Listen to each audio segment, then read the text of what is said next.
यह वीडियो केवल सामान्य जानकारी के लिए है। कोई भी दवा लेने से पहले डॉक्टर से सलाह अवश्य लें। अगर कोई वीडियो देखकर दवा लेता है तो वह खुद जिम्मेदार होगा।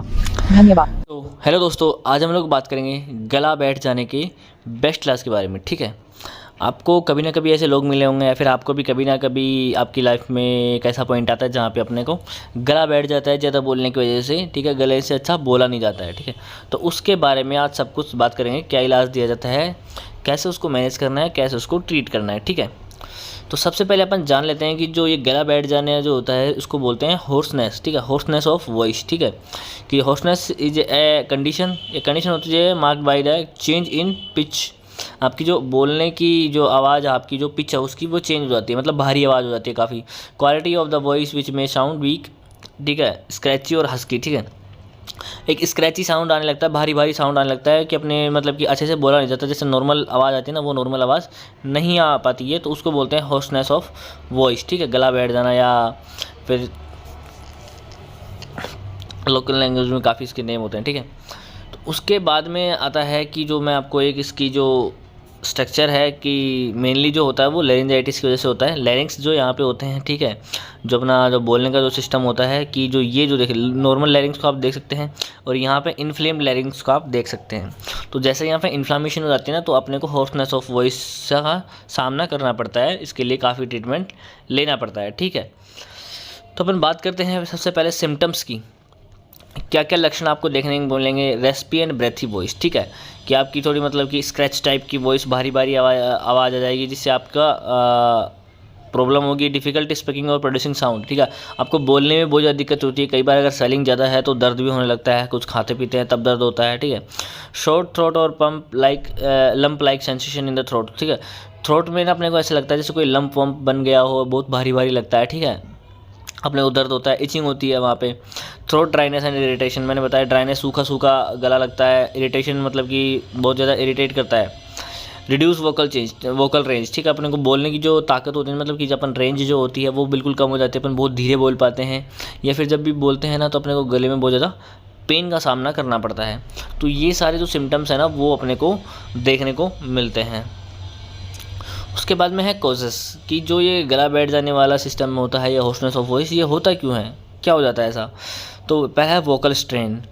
अगर अपन बहुत ज़्यादा बात करते हैं, बहुत ज़्यादा चिल्लाते हैं, गाना गाते हैं, तो ये प्रॉब्लम हो सकती है, जिसको वोकल स्ट्रेन बोलते हैं। दूसरा इन्फेक्शन हो सकता है, जो अपर रेस्पिरेटरी ट्रैक्ट का इन्फेक्शन हो सकता है, जिसको अपन जैसे मैंने बताया भी लेरिंजाइटिस वगैरह। ठीक है, उसके बाद में कुछ इरिटेंट्स होते हैं, जैसे स्मोकिंग आप कर रहे हो, एयर पोल्यूशन की वजह से हो सकता है, जीआरडी हो सकता है, जो आपको एसिड प्रोडक्शन ज़्यादा हो रहा है तो उससे रिफ्लेक्स की वजह से भी आपको ऐसा हो सकता है, या बाहर कोई धूल मिट्टी के कण उनकी वजह से आपको एलर्जी हो सकती है।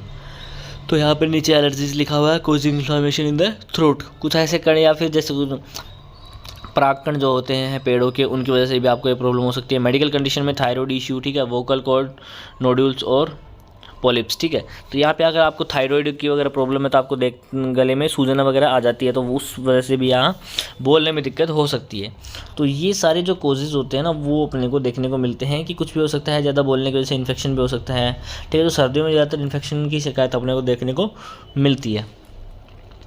उसके बाद में आता है इसका ट्रीटमेंट प्रोटोकॉल। ठीक है, क्या किसको कैसे ट्रीट करना है, कैसे इसको मैनेज करना है, क्या क्या चीज़ों का अपने को ध्यान रखना है, कौन कौन सी दवाइयाँ देनी होती हैं।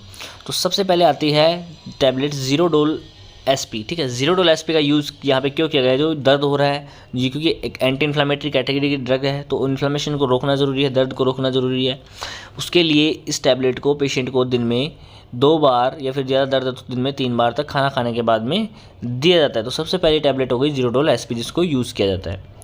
उसके बाद में सेकंड नंबर पे है टैबलेट मोन्टास एफएक्स। ठीक है, अगर एलर्जी वगैरह की वजह से अगर किसी को होर्सनेस ऑफ वॉइस हो रहा है तो उस केस में अपने को जो एंटीहिस्टामिनिक ड्रग होती हैं उनका यूज़ करना पड़ता है, जिसमें मोन्टास एफएक्स को सर्दी में बहुत ज़्यादा यूज़ किया जाता है, जिसका रिजल्ट भी अपने को देखने को मिलता है। तो यहाँ मोन्टास एफएक्स की जो टैबलेट होती है इसको रात में 1 बार दिया जा सकता है अगर पेशेंट को हल्की फुल्की प्रॉब्लम है। अगर ज़्यादा प्रॉब्लम हो रही है तो दिन में 2 बार तक के लिए भी इसको दिया जा सकता है खाना खाने के बाद में। ठीक है, उसके बाद में जो थर्ड नंबर पर टैबलेट आ रही है, ठीक है, उसका नाम है पल्मोसेफ 500, ठीक है। ये हैवी एंटीबायोटिक है जो सेफेलोस्पोरिन ग्रुप की, ठीक है। तो यहाँ पे जो टैबलेट है वो है सेफिरोक्साइम एक्सेटिल। अब आप बोलोगे सर ये काफ़ी हैवी एंटीबायोटिक है, तो सर्दियों में ये जो एंटीबायोटिक है ना सेफिरोक्साइम एक्सेटिल, इसको काफ़ी बीमारियों में बहुत ज़्यादा यूज़ किया जाता है। किसी भी इन्फेक्शन को रोकने के लिए, बैक्टीरियल इन्फेक्शन जो होता है उसको ख़त्म करने के लिए इसको सबसे ज़्यादा यूज़ करते हैं, क्योंकि उस समय क्या होता है कि इसका जो इफेक्ट होता है ना वो बहुत ज़्यादा देखने को मिलता है। और ये सर्दियों के अंदर ना काफ़ी मतलब कि इतनी हैवी टैबलेट भी नहीं पड़ती है, आसानी से ये पेशेंट इसको सहन कर सकता है, मतलब कि उसको दी जा सकती है। तो पल्मोसेफ 500 की जो टैबलेट होती है सेफिरोक्साइम एक्सेटिल, इसको एक टैबलेट सुबह और एक टैबलेट शाम को दिया जाता है, ताकि जो गले में जो इन्फेक्शन हो रहा है जिसकी वजह से स्वेलिंग वगैरह आ रही है ना वो बिल्कुल सूख जाएगी, बिल्कुल ख़त्म हो जाएगी, और 3-4 दिन के कोर्स में ही ये बिल्कुल ठीक हो जाता है, ठीक है। तो ये यहाँ पे अपने को ये टैबलेट देनी है इन सभी टैबलेट्स के साथ में। उसके बाद में 4th नंबर पे आती है टैबलेट ओमनाकोटिल 10, ठीक है। अब यहाँ पे स्वेलिंग वगैरह ज़्यादा है, अगर आपको पेन बहुत ज़्यादा हो रही है तो आप शॉर्ट कोर्स स्टेरॉइड दे सकते हैं। तो यहाँ पे अपन ओमनाकोटिल जो प्रेडनिसोलोन 10 mg जो है उस स्टेरॉइड का यूज़ कर सकते हैं। तो इसको अपन एक बार सुबह और एक बार शाम को बाकी सब टैबलेट्स के साथ में दे सकते हैं, ताकि फास्ट रिकवरी हो सके, ठीक है। उसको पेन ना हो, और जो इन्फ्लामेशन वगैरह हो रहा है, रेडनेस वगैरह हो रही है, इरिटेशन वगैरह हो रही है, वो जल्दी से जल्दी ख़त्म हो सके। तो यहाँ पे कई केसेस में क्या होता है स्टेरॉइड को भी यूज़ किया जाता है। उसके बाद में 5th नंबर पे है सिरप डाइजीन। अब यहाँ पे एंटासिड सिरप का यूज़ कर रहे हैं, हो सकता है GERD की वजह से हो रहा हो, ठीक है।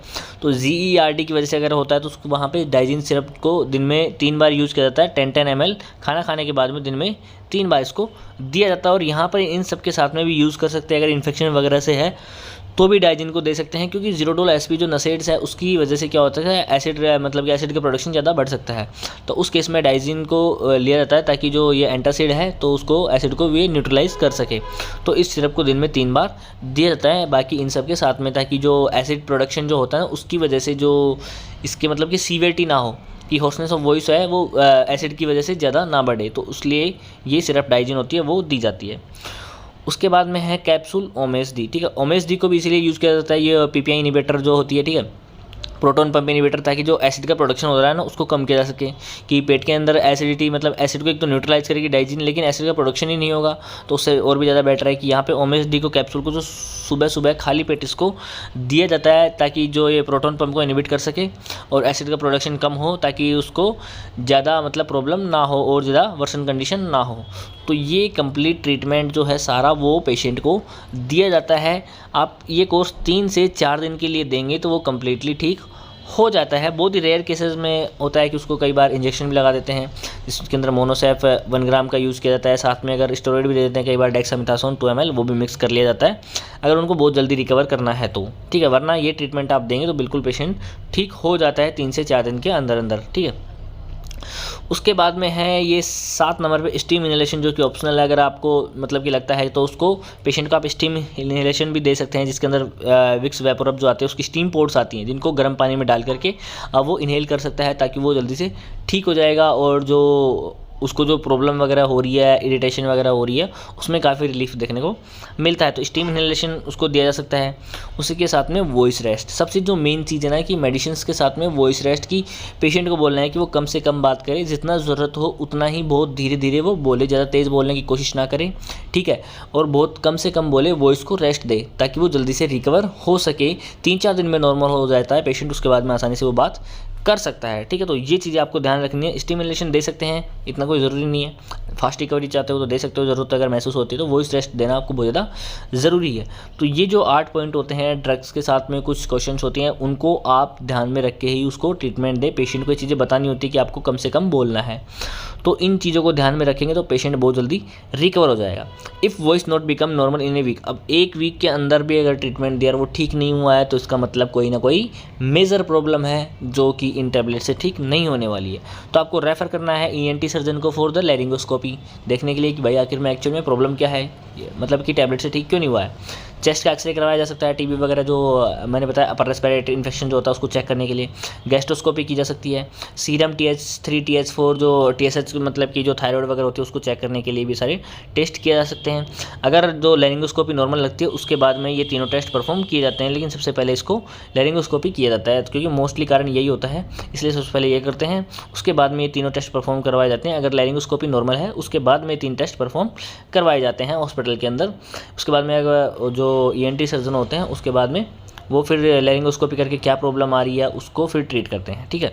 तो यहाँ अपने को जो मोस्टली केसेज में अपन क्लिनिक पे जो ट्रीटमेंट देते हैं वो यही ड्रग्स दी जाती है। तो इन सब चीज़ों का आप ध्यान रखेंगे, जो ट्रीटमेंट बताया है उसको आप, जो पॉइंट्स जो मैंने बताया उसको भी आपको अच्छे से ध्यान रखना है। तो बस गला बैठ जाने के लिए या हॉर्सनेस ऑफ वॉइस जो होती है उसके लिए सिर्फ इतना ही। आशा करता हूँ कि आपको अच्छे से समझ में आया होगा। फिर भी अगर आपकी कोई क्वेरी है तो आप हमें कमेंट में लिख के और कोई भी क्वेश्चन पूछ सकते हैं। किसी टॉपिक पे वीडियो चाहिए तो वो भी आप हमें लिख के बता सकते हैं। थैंक यू, धन्यवाद, जय हिंद, जय भारत।